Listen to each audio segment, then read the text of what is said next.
Welcome to Teaching Truth. King George VI never intended to be the King of England. But that's exactly what happened to him when his elder brother, King Edward VIII, abdicated the throne in December 1936 in order to marry the love of his life, Wallis Simpson. Despite the non-traditional start to his reign, George VI went on to become a symbol of great strength and a symbol of great hope for the British nation throughout World War II and beyond, reigniting their faith in the country's monarchy. Unsurprisingly for George VI, the journey to becoming a successful and beloved king was not an easy one. Of course, he was thrown into the role and into the job unexpectedly, but his anxiety around taking on the role was only compounded by the stammer that he had struggled with since childhood. As shown in the Oscar-winning 2010 movie The King's Speech, starring Colin Firth, George VI, who was known as Albert or Bertie to those closest to him, struggled with a stutter from a young age. After being named the Duke of York in 1920, but long before he became king, he feared that his stutter would prevent him from effectively giving important speeches to his people. And so he began to see a speech therapist named Lionel Logue from Australia.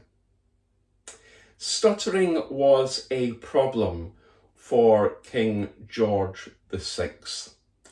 And stuttering was a problem for Moses.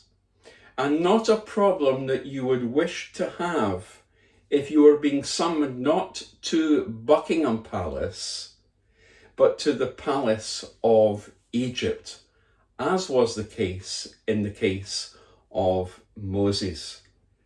And it's the stuttering of Moses and the stammering of Moses which we want to focus on in our reflections today, and how his brother Aaron helped him overcome his stuttering and his stammering.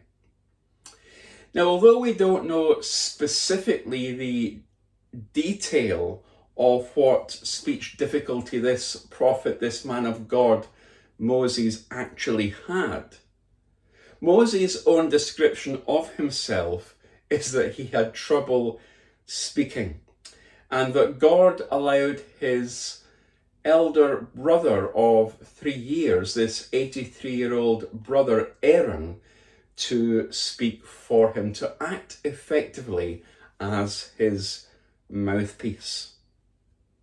As we were thinking about in our reflections last week at the burning bush, Moses had told the Lord at that place, "Oh Lord, I have never been eloquent, neither in the past nor since you have spoken to your servant. I am slow of speech and tongue." Now, some Bible commentators have taken that to be an excuse for Moses simply trying to get out of carrying out God's instructions. Now, that is possible, but it is equally possible and entirely likely that Moses did have some kind of speech impediment. It may have been a stutter, it may have been a stammer. There's no way to know for sure, and the Bible, in one sense, leaves that to our imagination. But what Moses does say is that he is slow of speech, slow of speech. Now in Hebrew, the word carries the meaning of heavy or oppressive or weighty or thick or difficult. And that would suggest that speech was difficult for Moses. He struggled with it. Twice in Exodus chapter 6, Moses tells the Lord, I speak with faltering lips. That could be a reference to a stutter or a stammer. But there are other possibilities. It could have been an articulation disorder or a phonological disorder. Remember the fine education that Moses had. Well, that may well have been the case, but perhaps he was not able to express himself in the sense of clearly articulating what he wanted to say. It could well have been that Moses also lacked confidence. Perhaps Moses had not had the opportunity. Remember, he'd been wandering around the desert for 40 years tending sheep. So the opportunities for public speaking would have been very rare, if not nil indeed. Whatever the situation was with Moses, whether it was a stutter, whether it was a stammer, whether it was a lack of confidence, or a blend of them all. Whatever the truth behind Moses' self-described slowness of tongue, the reality and the fact of the matter is that God did not let Moses off the hook. That was not a get out of jail free card for Moses. No, rather the Lord's anger burned against Moses for his continued hesitancy. Despite Moses stuttering and stammering, if that's what it was, God nonetheless used Moses in great ways, in showing that he was sovereign and is sovereign over everything, even speech difficulties. As the Lord declares in Exodus 4:11-12, who gave man his mouth? Who makes him deaf or mute? Now go, I will help you speak and teach you what to say. And the point I simply want to snatch at and leave with you today is this, that God's glory would not have been as evident had Moses been a great, powerful orator who naturally captivated crowds with eloquent words and fine elocution. Not at all. God, through Moses' stuttering and stammering, was able to display his glory.